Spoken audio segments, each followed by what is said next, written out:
Est-ce que tu te sens, Franck, parce qu'on a parlé de Garibaldi, je sais pas si les auditrices et les auditeurs sont tous au courant de qui c'est, de rapidement, là, en quelques instants, nous expliquer qui est Garibaldi et pourquoi est-ce que ça nous semblait si surprenant qu'il soit en Amérique du Sud. Alors, Garibaldi est un Niçois.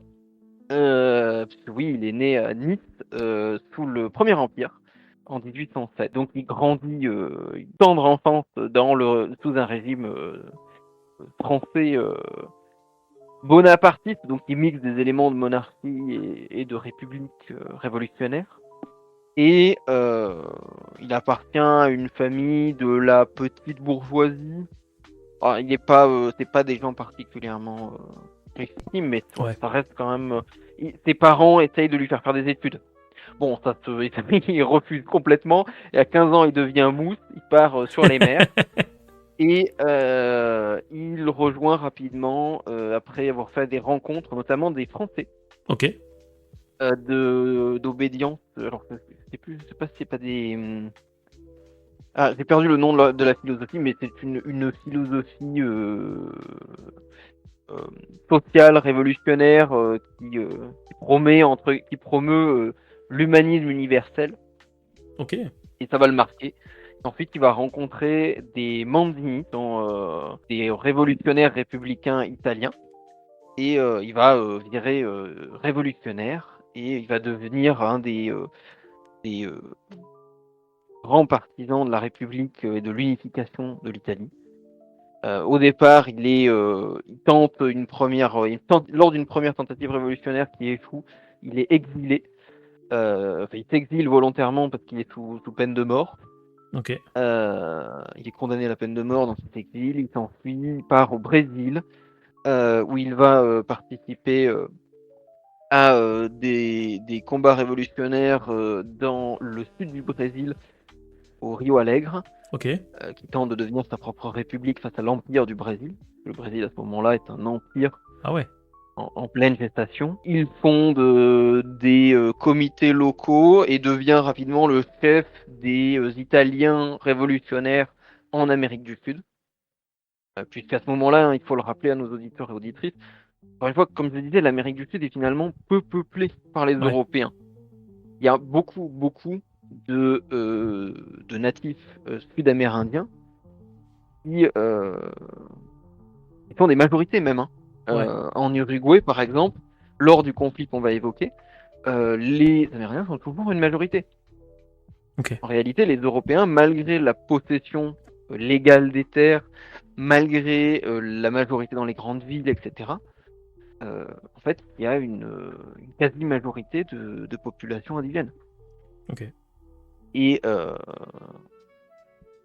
donc, les populations, du coup, européennes, italiennes, mais basques aussi. Par exemple, on y reviendra peut-être, mais Ouais. la ville de Montevideo, la capitale uruguayenne, Ok. a une très forte population basque, Ah qui ouais. est presque Incroyable. supérieure à la population uruguayenne pré-indépendante,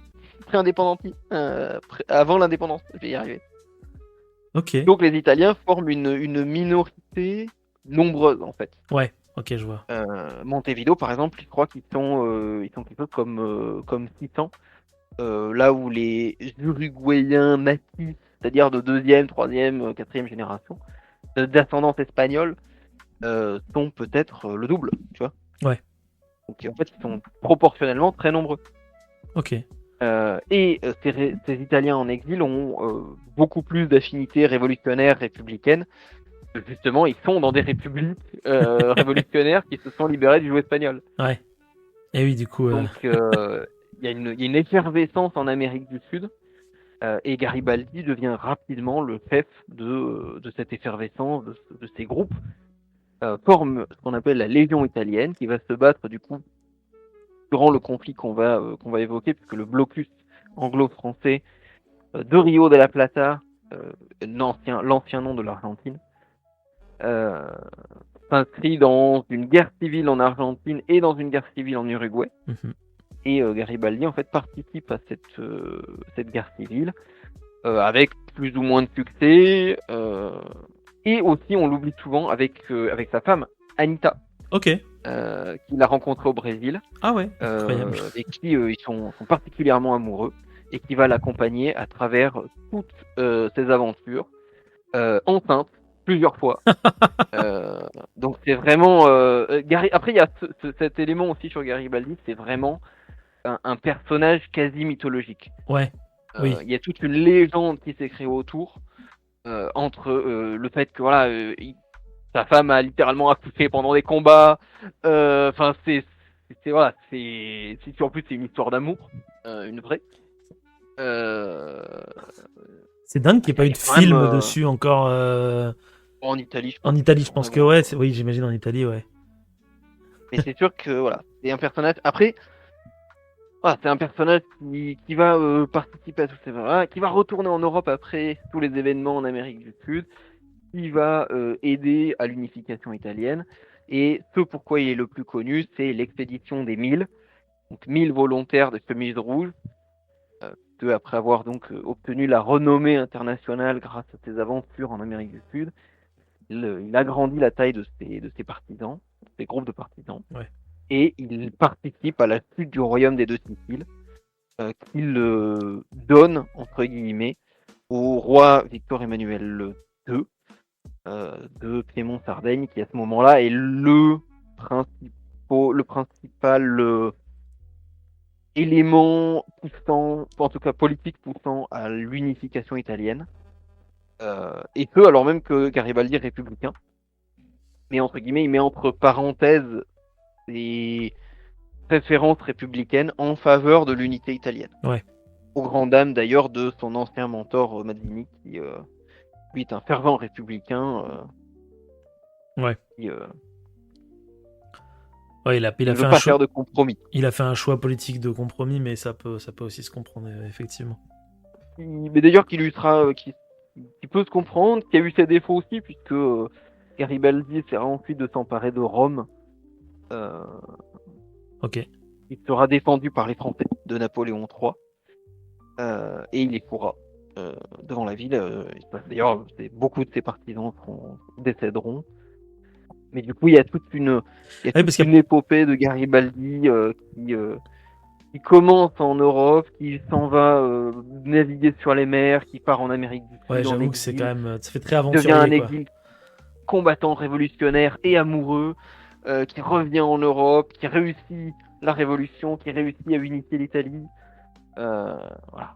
Parce que qui est donc niçois à la base. Ok. Parce que, comme quoi à Nice, il n'y a pas que des méchants et des bouillabaisse. Voilà.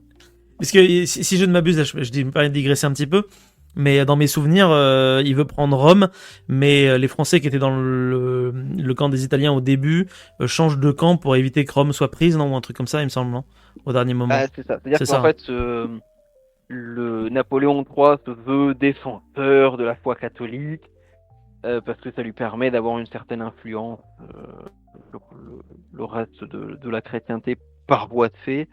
Ouais. Et il veut pas laisser aux Italiens, entre guillemets, la possibilité de contrôler Rome. Soit de récupérer le manteau pour eux, soit d'opprimer le pape, puisque Napoléon III étant l'un aussi des acteurs de l'unification italienne, malgré tout. Il se dresse un peu en arbitre de l'unification italienne. Ok. Et bah, ils ont le droit de faire et de pas faire. Et bah, merci en tout cas. Évidemment, n'aura aucune conséquence. Merci en tout cas, Franck, pour ces petites informations croustillantes comme toujours, qui ont été très, très intéressantes. Théo, si tu as envie de rebondir sur quelque chose, surtout tu n'hésites pas, hein, même si tu peux avoir l'impression de ne pas avoir de choses à dire, on a toujours des choses qui peuvent être intéressantes, des remarques, des trucs comme ça. Ouais, bien sûr, carrément. Bah, c'est un sacré personnage, hein, ce Garibaldi. D'ailleurs, je crois que... Alors, c'est un souvenir qui est hyper lointain, donc je sais pas si l'un de vous deux en sait plus ou pas, mais ou si j'ai peut-être pas entendu Franck en parler. Je crois que vers la fin de sa vie, il devient pas genre député en France ou un truc dans le genre. Ouais. Alors, de mémoire, il revient en France.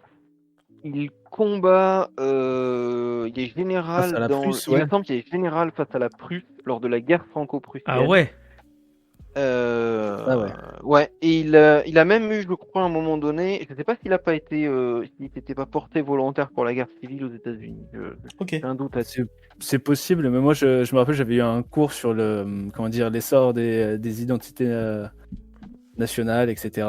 Et justement, il y avait ce fait que un révolutionnaire italien arrive, enfin un révolutionnaire républicain italien arrive et combat pour la France et se retrouve élu député en France alors peu de temps parce que du coup ça crée tout un Ça peut se dire. un Ah.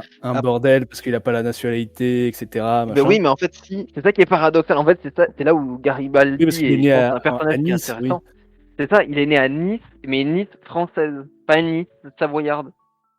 Donc, techniquement parlant, comme d'ailleurs beaucoup de gens qui sont nés durant l'Empire, il peut prétendre à la nationalité française puisqu'il est né en territoire français. Oui, bien sûr.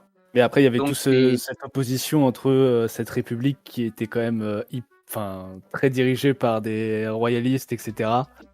Ce moment un petit peu rigolo de l'histoire avec Ouais. Adolphe Thiers, etc. Enfin, on va dire plutôt original. Rigolo, que on va dire rigolo. ça. On va dire original. Non, mais bref. c'est sûr, ouais, puis, ouais, c'est vraiment un personnage qui Enfin, allez-y, Tout en couleur. chers auditeurs et auditrices, lisez Garibaldi, regardez des séries sur Garibaldi, c'est vraiment un personnage qui a une vie assez incroyable, hein.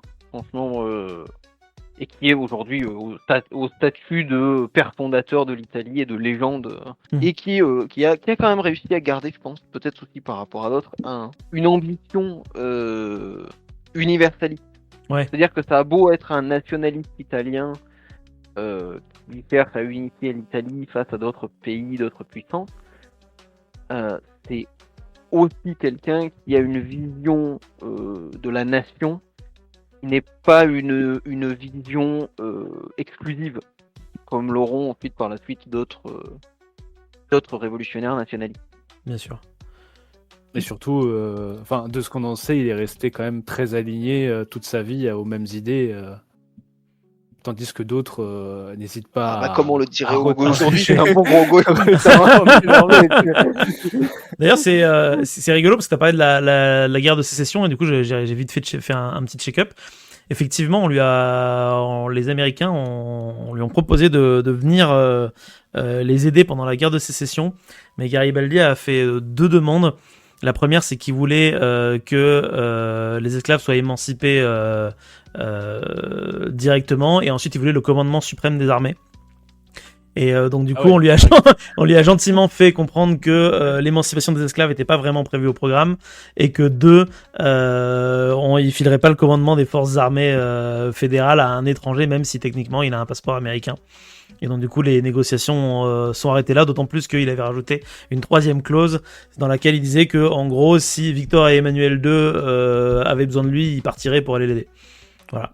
Donc du coup, ça s'est pas super bien passé, je pense, les négociations entre les différents partis. Mais c'est rigolo, ça a l'air d'être un sacré bonhomme.